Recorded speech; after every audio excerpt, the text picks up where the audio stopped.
Okay, hear me out. You are not actually dumb. I know the YouTube trend goes the other way, but for simplicity's sake, and because we hate commas around here, this is how we're going to say it. Now, imagine, just for a second, that you are a high school teacher. What you do is you give your students a task to answer this simple question of what is your favorite thing to do in your free time.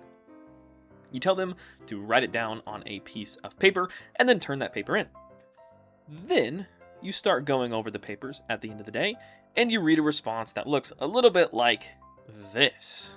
Oh my God, dog. I mean, if you read this, it says, if I could choose my favorite thing, comma, methinks. What is that? Are we cavemen playing musique compliates the soul? I mean, this is an abomination. Immediately, I would think, wow, this kid is not getting far. But that is not true. In fact, this is a very well-constructed sentence. Now, I know that it looks like a third grader wrote this, but if you look back to the Revolutionary period in America's history, then you would be absolutely astonished by how normal this type of sentence was.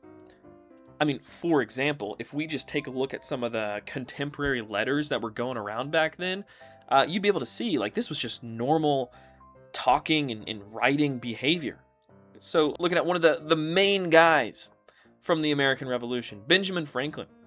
He's got a letter where he said, right here, man and woman united make the complete human being. There's that spelling again of complete.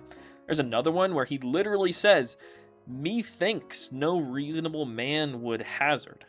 Methinks. Like, that is just such caveman behavior. But you see, back then there was no standard way of spelling words. There was no overarching rules to the language that we speak. There was no dictionary, and there was, even more important, there was no public schooling.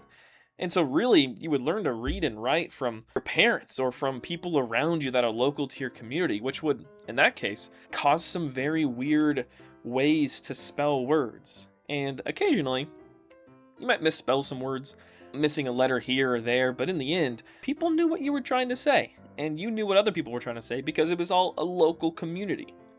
Now, today, we are absolutely hammered with the rules of grammar, syntax, spelling, and writing that it is quite literally impossible to save all this information in your head and maintain sanity. I'm pretty sure we all remember memorizing little phrases like I before E, except after C, just for that to work for certain words, but not for others. Like if you look at science, ancient, and then weird, and protein, like none of these follow that pattern whatsoever, and it's enough to drive you crazy and question everything about your childhood, and to make you wonder, well, why the heck did we even learn this in the first place if that's just going to be wrong? And it's not like this all went on without consequence. I mean, countless students and kids from all over the United States and probably other countries take spelling tests. And these kids, I mean, they're high-stake tests. They are so worried about spelling certain words correctly that they get caught up in wondering why they even need to do this at all. I mean, the whole point of these tests is to give these students feedback, but in the end, you're just kind of reinforcing negative thoughts, negative processes when the spelling isn't truly what's important. I mean, we don't need one overarching way to spell something, because if you understand what I'm saying and I understand what you're saying, then we're all good. And it drives students and kids to the point to where they would rather find a million ways to cheat on an assignment just to not look like an idiot, instead of actually learning what they're supposed to learn just because they don't want to be embarrassed in front of all their classmates.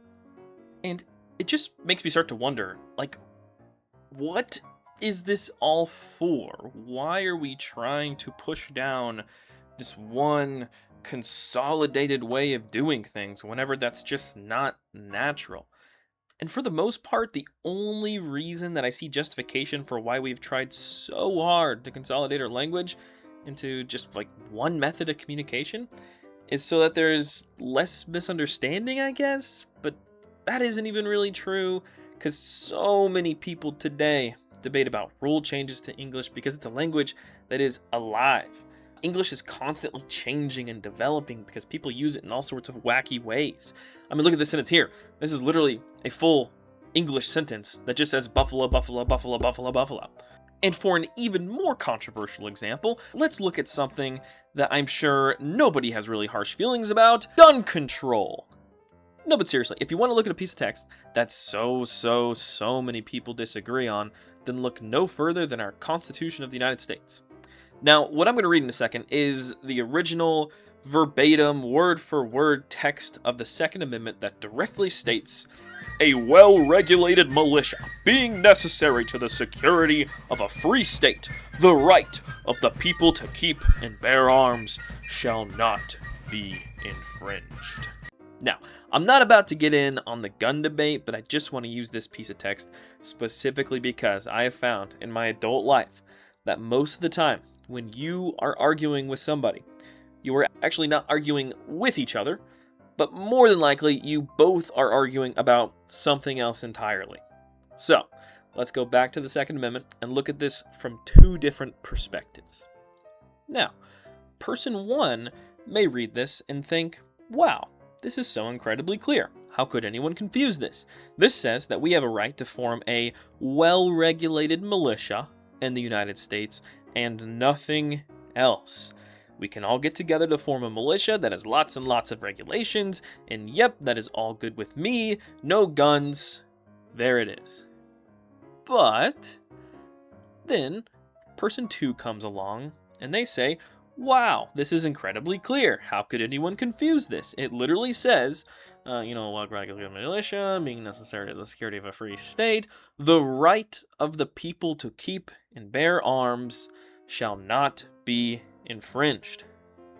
So they would say, obviously, it is my right to have a gun in whatever capacity I want. And are you starting to see why this can get a little bit tricky? Both person one and person two can technically be correct, because it literally all depends on how you read the sentence and what you think commas do.